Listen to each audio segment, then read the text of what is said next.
Welcome back to The Power of the W. Today's conversation is one I think many women will relate to.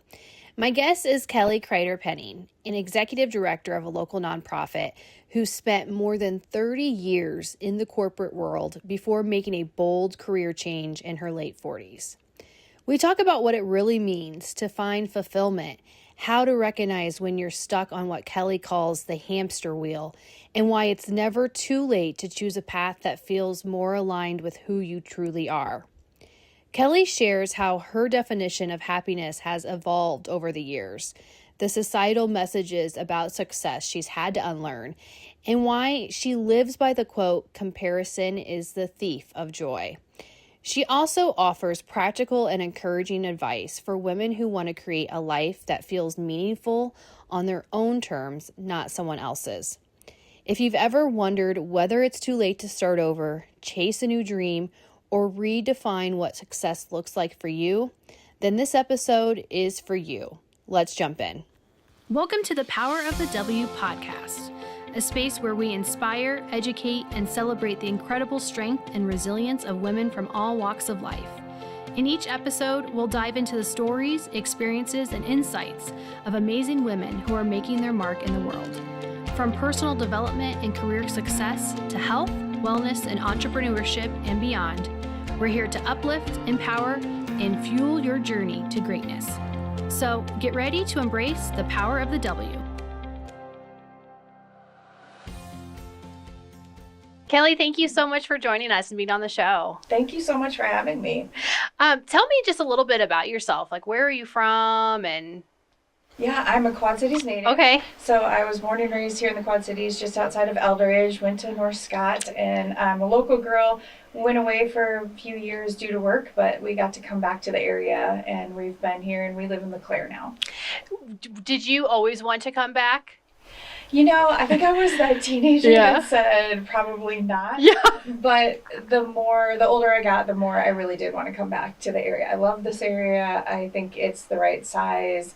I love being familiar. I love the farming, rural, knowing people when you go into different places, and I really enjoy this area. And my husband's not from here, but he's learned to really love it too. So okay, because that was my next question. I was like, how does he feel about it? But obviously, it's been good. Yeah, he's learned to really adapt. He's from the other side of the state, so he is from Iowa. Okay. But, grew up on the other side of the state, and he adjusted to this area when we got transferred back here for work, and loves knowing the rural community and the farm families. So that's great. I kind of just want to jump right into your career because I think your story is very interesting. You have over 30 years of experience in a corporate setting. So from human resources, labor management, one of the places you worked for a long time was John Deere, but you kind of made a significant career change in your late 40s. What gave you the courage to kind of take that leap? Yeah, I appreciate the question, and I hope that it's an interesting and maybe encourages other people to think of it differently. I understand it's fearful, but I was very fortunate to be in a situation that I had good support around me, and I started just dreaming about it and thinking, okay, I want to do this. What is it that I could do? And I got a coach. And I think that one of the most important things is to have someone that helps encourage those dreams. And we talked about all of these things as little dots, which then I said it's confetti, because that's much prettier to think about confetti. And that if you think about all of the different dots in your life and the things that you want to do, how they all fall into place at some point. So I'm very curious. I ask a lot of questions. I read, I listen to podcasts. I ask a lot of questions from other people. How did you get there? How did you learn this? And so putting that all together, and then I was given the opportunity to take an early leave from John Deere at that time, and I'm so grateful for the experiences I had there. It was wonderful. Yeah. But I think that was the first kind of push that says, this must be a sign that it's time to do something. Yeah. And I mean, corporate and nonprofit life are very different. I've done both. You've done both. I guess, what was that transition like? The transition is phenomenal. So, and I didn't plan to go right into nonprofit. Yeah. So when I left corporate, I went into another corporate job. Yeah. And then I decided to go back to school. So I went back to school to be a mental health counselor. And that was the plan. I'm going to go to school, be a mental health counselor. And then this beautiful opportunity presented itself at New Kingdom Trail Riders to move into the nonprofit world. And I had been on boards. I had been involved in nonprofits. I thought I knew what it was like. What all was entailed. And I love, Jody Martin was the previous executive director. She was wonderful and had been a great resource too. And you don't truly know all that is involved until you're on the other side. But all of that experience does help build, at least having a little bit of an idea. But the transition is challenging. It's a completely different way of looking at business.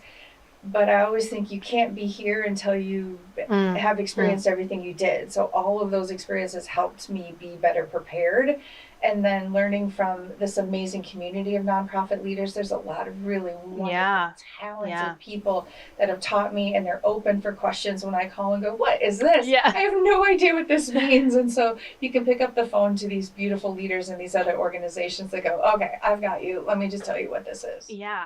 And I feel many women feel stuck in their careers that no longer fulfill them, or they get used to it. It becomes a safe place. They don't necessarily want to leave that space. They're used to it. So how did you know it was time to get off what you call the hamster wheel? Yeah, I have referred to that hamster wheel a lot. A couple of things really triggered that for me. So when I was at Deere, I had the opportunity to participate in a program called the Corporate Athlete. We were doing leadership development for some of our leaders, and we went through this, and it was really a self-assessment of where you are in your life. And it was very eye-opening to me. We did a 360, but some of your family members and friends did a 360 on you, and gave me some really good feedback where people were viewing me, and that helped open up my eyes for some self-reflection of, holy cow, I am really immersing myself in not showing up the way I want to be showing up, and I didn't like that. And I always knew there was a little bit of a discomfort, and there was more. I wanted to do more. And as I talked to my coach, I just kept saying, I want to help people. And I thought, I laughed and said, this is funny. And I know that sounds really out there, but I just wanted to do something different. And so putting all of that together and then collecting these dots and really trying to say, okay, where's my skill set? What could I provide? What are careers in that area? So what could I do as a profession that would actually fulfill some of these things that my heart is saying I really want to do? And all of that came together to pursue the counseling degree. Yeah, because that was my next question. What led you to mental health? Because, like you said, you were in this corporate setting. So you kind of felt like mental health was a route that would really kind of, I don't want to say fulfill, but like something that you would definitely love to do. Absolutely. In all the volunteer work I had done previously, and even in the corporate world, I saw so many needs in that area. I was an executive coach. You do work with people. I worked in labor relations and just challenges that people deal with every single day. You have empathy, you have compassion for what people are dealing with in their lives, right? We see this snippet of people when we work with them, and going deeper of what people have going on in their life. I felt like I could always feel that, or just tried to understand it, and we tried to shut it down. We tried not to deal with it, and I think that to me was always this: we have to get a little deeper, and we have to allow people to really understand it better. Well, and I think like everything works out the way it's supposed to, because I mean, if you look at your current role, how valuable is it to have the mental health background that you have now? Yes. I mean, it's been, there's I never say it right. It's a kigi, or where you look at what's your passion, what's the profession, what can you make money doing, and what skill set do you have, right? And that was an activity. I actually did this little workbook. And when you look at everything that you have, so I grew up on a farm. I showed cattle. I always had animals. We had horses. I love nature. When I get stressed and frustrated, my husband knows this for sure. I just need fresh air. Get me out of wherever I'm at. I need fresh air and nature. We have a farm. I'll go sit in the barn with the animals. So I knew all of these pieces. I just didn't know how they all work together for a long time. And I think that's where we all get stuck. So that hamster wheel a little bit is we have to do the work to just start capturing things. My coach taught me, I brought my little book because I will always forget.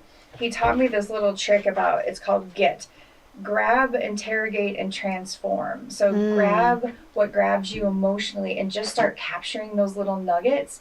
So then you can at some point interrogate it later to kind of in your own mind figure out, okay, what did this mean to me and why does this move me? So if you see something, why does it move me? Why do I want to do this? And then what could that mean for you in the future? Yeah, and I think that's such a great point because I think we do all have these moments of like, something's calling to us, but we tend to just kind of ignore it, and not ask these questions. So, well, we're stuck. That's the hamster wheel, right? I mean, and it's so natural. Why wouldn't we? Right? You progress. You're doing really well, and you're really good at it. So it feels really natural and comfortable. You're doing work and you're feeling accomplished. You get accolades. You're probably moving up. You're making good money. You have a good life. You went to school for it. I hear that all the time. Well, this is what I went to school for, but it's like, and so it's that, I know personally I went through some, am I letting people down if I don't pursue what I want? I probably won't make the same amount of money. There's this cultural aspect of what is successful, what isn't successful, what does it look like? All of those pressures come in. So it's kind of eliminating that noise too, to say, yeah, but this is what I'm really pushed to do in my own purpose. So how do you distinguish between a job, career, and a purpose? That is such a hard question. So I think the jobs are all the things that teach us all the skills. So, I started my very first job, all you Quad City folks, I worked at Chi-Chi's over by the mall, and I worked there for years. But every single job teaches you something. I worked at a gas station. I worked at a men's clothing store. Everything taught me something. I can look back to every one of those jobs and say, what did it teach me to give me a skill set that now I have in my toolbox that helps me do something. I think a career is just this, I don't know if it's the book that shows what you've done. I think where we get stuck is saying that the career just has to be one line. It can be different branches, or it can be, some people are so set, right? I mean, there's young kids who are like, this is what I want to do. And that's so beautiful. But it's okay to maybe think, I'm not sure, and I might want to do this for a little bit. Right. But at the end of our journey, to say, this was my career and what I accomplished. I think that's the career. And then the purpose is, to me, like whatever you want to do and fulfill, and how you fill your cup at the same time of using your skills to do it. What advice would you give to women who feel called to make a change but worried that it's too late or they're too old to start over? Yes, we're never too old. We're never, right? We're never too old, even though some days maybe we feel it. I know a beautiful woman, Karen, shout out to you, from Rainbow Riders. She founded a therapeutic horseback riding program after retirement. There are wonderful people in this world that accomplish things later in life because they had a dream, or because that's just when the time comes. Right? I think if you put limits on yourself, then you're just going to shut it down, right? That shuts it down. I can't do it for this reason or that reason. So trying to squelch any of those negatives, whether it's age or ability, or I don't have this skill set. Do you know how many skill sets I didn't have for this job? So many skill sets. And that's with all the experience you have, and you think, oh, I have a lot of experience. There were so many things I didn't know how to do to step into this, but be open to learning and always wanting to grow, and we can say it's brave. My coach is also amazing. He wrote a book about fear, and he talks about who pays the price for your fear. So that was the other turning point for me with that corporate athlete, was who's paying the price for me not living out my purpose? And that was my family, my husband. For me not being really feeling fulfilled, I wasn't showing up the way I wanted to show up for all of them. So. Let's talk a little bit about New Kingdom Trail Riders. You're the executive director for that. Kind of just tell me, I know that, that kind of just came about. So talk about the experience has been, like what it's been like for you. I love NKT. So I say NKT, so New Kingdom Trail Riders. Yeah. We are a therapeutic horseback riding program in Sherrard. We serve the whole Quad Cities area. I started therapeutic horseback riding as a volunteer almost 25 years ago when I was going through kind of a rough time. Started at Miracles in Motion in Swisher and have been at several programs because when I moved, I would find a different program. And I just love what these types of programs do for individuals. You see it, you feel it, and you just immerse yourself in it. I was fortunate to be a volunteer at NKT while I was going to school and got to know the community there. And I talk about it a lot when I talk about our program, but it really is this loving, wonderful community. The staff is amazing. The volunteers are amazing. The riders and their families, the donors, the board. You can feel it from the moment you step on the property. And I am so honored to be able to represent that organization. And we hear it time and time again. People say they drive down the driveway and they go, oh, I just feel so much better even just driving in the driveway.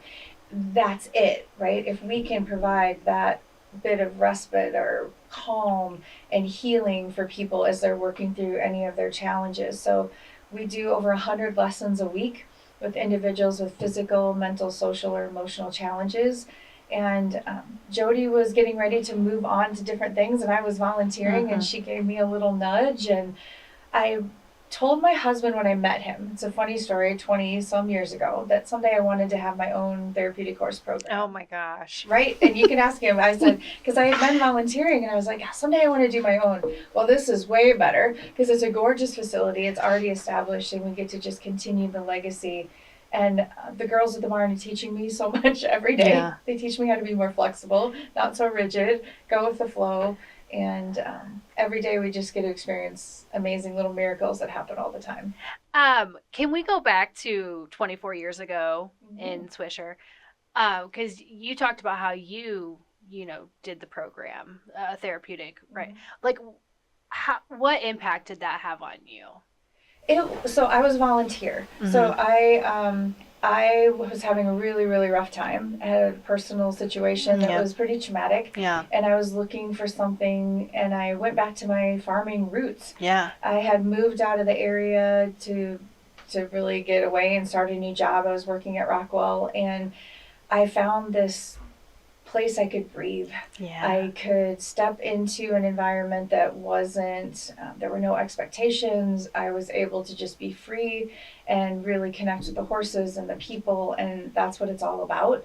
Yeah. We talk a lot about it's mindfulness without structure. Sometimes, the horses are very forgiving, but they're also hold us accountable. And just being in nature and around other individuals who have challenges that we can help them too. Right? There's something really powerful about being a volunteer and helping others and seeing their progression and really watching them and the joy and the fun. And people who have never been around animals, when I've grown up with them my whole life, was really just so joyful to see that too. Yeah. Let's talk about volunteering because you're very passionate about it. Yes. You've done a lot. You've been on several different boards. One of them was the YWCA. Why do you think that's so important? I think it's absolutely critical. And I started even in college. Well, actually, probably before college, even in high school. You're in 4-H, you're in different things, and you're always volunteering. But if we limit our scope to just our little circle and what we know, we are blinded from understanding the needs in our community. And we're also really blinded to understanding other perspectives. Yes. Right? Yeah. So working with, for instance, if you go to a board, you now have 10 people from other industries and things, and everyone does something different. Wow. What a learning opportunity to sit in a room with other professionals that have all these different ideas, and you walk away and go, oh my gosh, I just was inundated with these things I can learn from, right? Yeah. And to make yourself vulnerable enough to go, oh, I probably haven't been doing that right for a while. Yeah. Or I really need to open up my scope of understanding that there are 10 different ways to do it, and I'm not the only way to do it. I was part of things like the United Way community panels, right, where we decided where funding went, and that really opened my eyes to what the needs in the communities were. Yeah. Again, you don't know what you don't know until you know it. Yeah. And that sounds so cliche, but again, we live in, it's nobody's fault. Right. But when you're with your family or with other things, we just maybe don't know what some of the challenges are. And I think volunteering is one of those ways. I also think volunteers are typically amazing people. Yeah. Right? Yeah. So you're connecting with people who care, you're connecting with other good-hearted, kind people. So what a wonderful way to fill our own spirit, but to be with these people who really want to do the same type of thing, and they bring joy. You know, I walk through our barn. We're primarily volunteer driven. I walk through that barn every day, and these volunteers show up. Like yesterday, you know how hot it was yesterday? Oh. And these volunteers are out there sweating, but they are putting their heart and soul into making this experience for these riders absolutely amazing. So they're sweating, and they were dressed up as 4th of July. I mean, they're just amazing, right? If that doesn't fill your heart and make you grateful, I don't know what does. For someone who's like, they want to volunteer and they just haven't taken that first step, like, where would you suggest that they begin?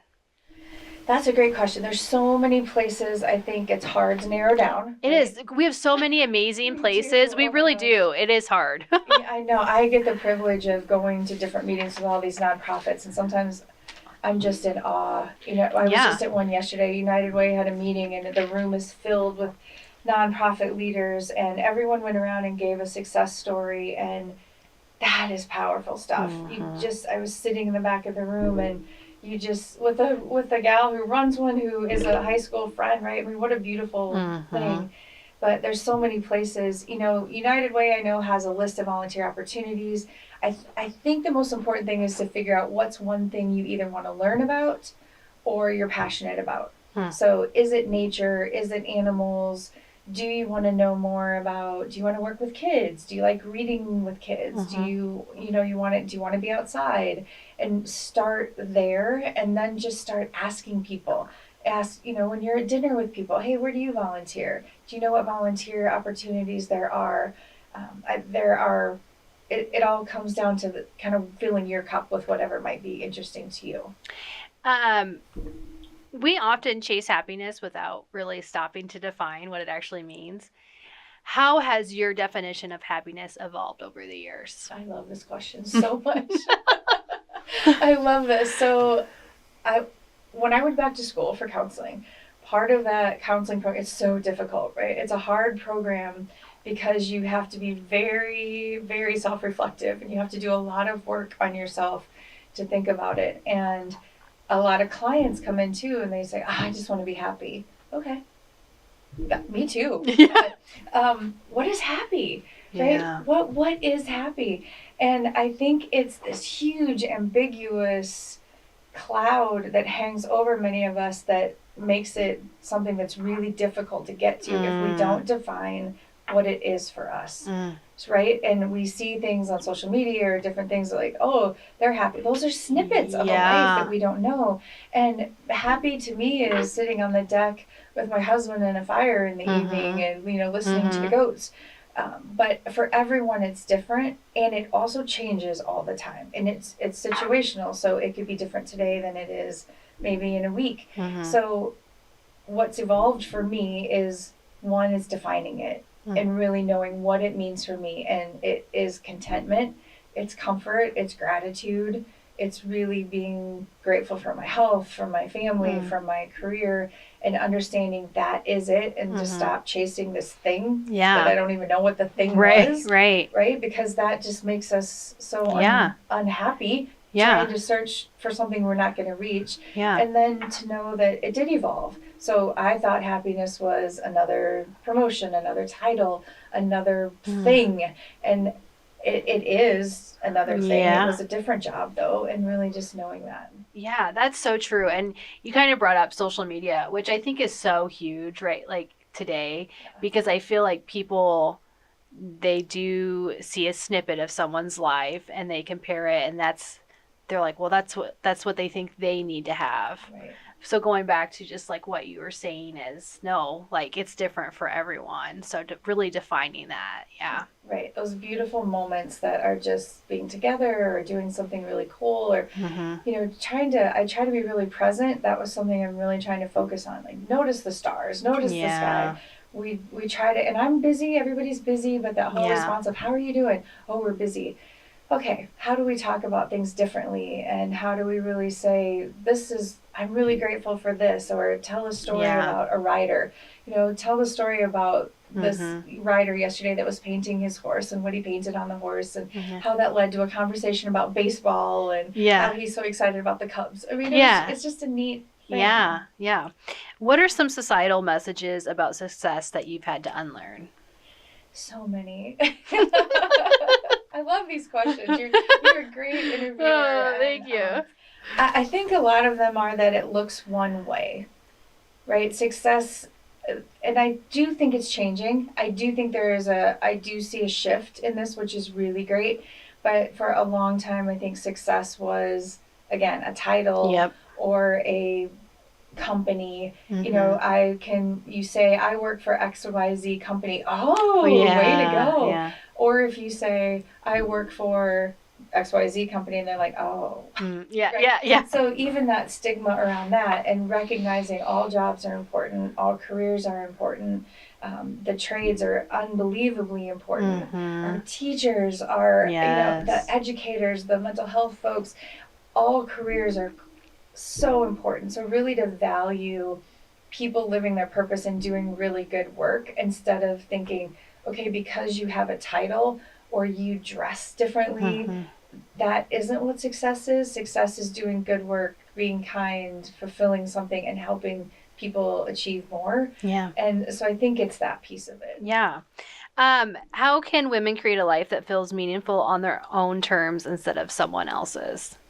I think it's part of that, right? Really defining what it means for them and not trying to follow those societal norms of I have to wear a business suit. You know, I was saying when we walked in the room, like I just dressed like I would dress to go to the barn. And I remember telling my husband the very first day at the barn, I've never felt more authentic in my life. And I had an amazing career in corporate, amazing. And I loved it, and I wouldn't give it up because, again, all those experiences built the skills that I have now. But I don't ever want to wear a suit again ever in my life. Right? I just don't. And so, you know, I think it's that part of it, just figuring it out, what feels comfortable to you. What is something you wish more women understood about themselves? Oh, there's several books about presence and taking up space and things like that.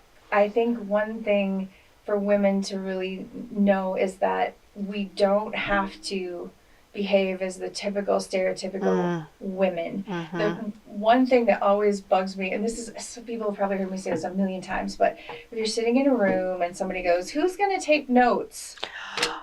Right? Who? That is my thing. Oh, Kelly, I am with you on this one because that is one of my big pet peeves too. Yes. And I've even said at a meeting one time because I was at a meeting and they suggested a woman and I was like, are you only asking because they're a woman? Like, no. And like, I refuse to take notes because of this.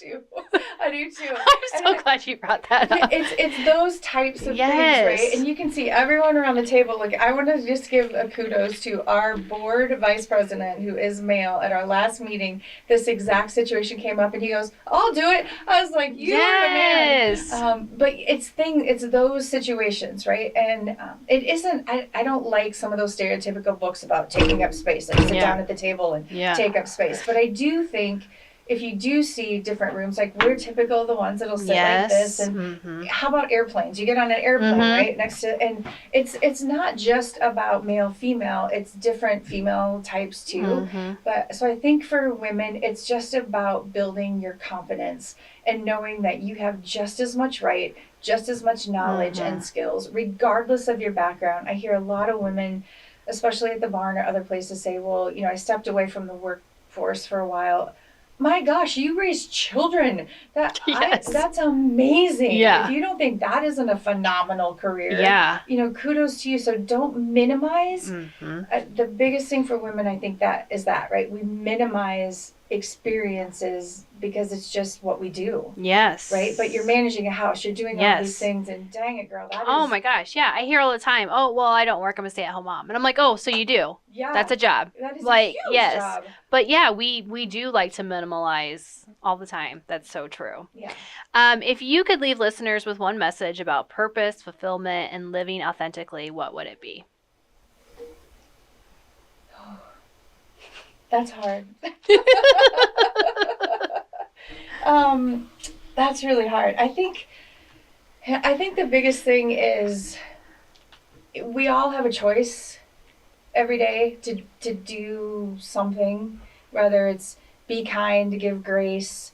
I have a friend, he'll know who this is, but you're driving and somebody's driving really bad, and we met down south, and he says, I always just imagine it's Mama with a cake on her seat, and like she's driving carefully so the cake doesn't fall off of the seat. And like it's those little moments of be authentic, be who you are, show up and be proud of it.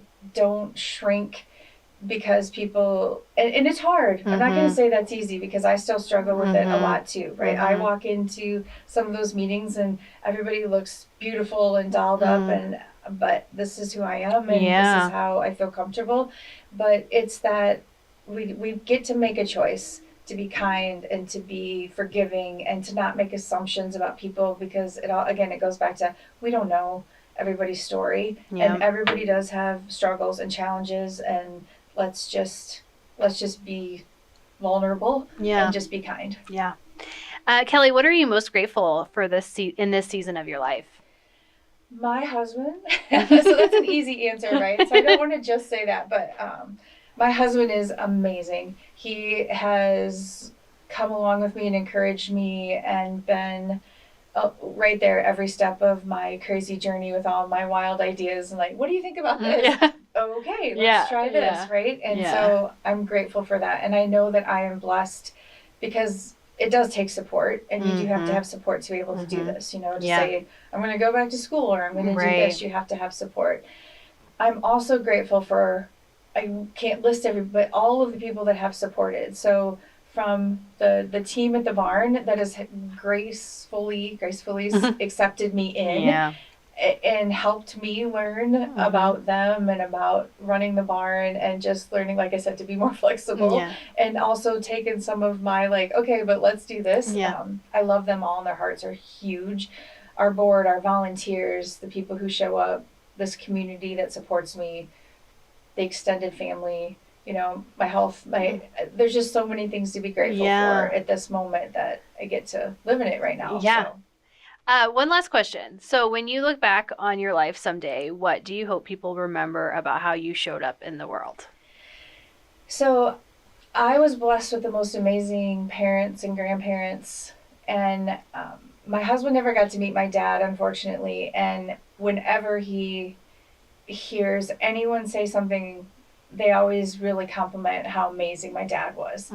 And this is where I'll probably cry. If I could be one fraction of the man that he was, or that, my mom or my grandparents, and the positive things and the difference that they made for other people, that to me, then I've been successful. Yeah. Well, I'm sure that they are both very, very proud. I hope.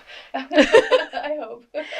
Thank you so much for joining us. I love this conversation. I love the insight that you gave.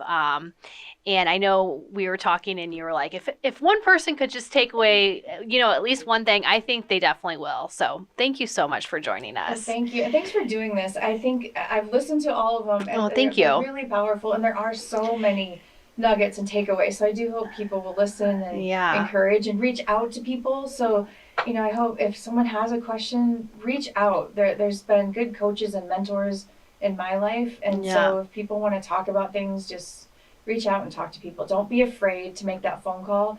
I've done that a million times, and people are open to talking to you about things. So don't say, oh, they won't want to talk to me. They will. Yeah. Someone wants to reach out to you. Yeah, absolutely. What would be the best way? Yeah, call the barn, email me. Our website has all of my information on there, so you please feel free, reach out. My cell phone is on the website too, so just reach out. I'm happy to talk to them. All right. Thank you again, Kelly. Thank you. Thanks for listening to the Power of the W podcast.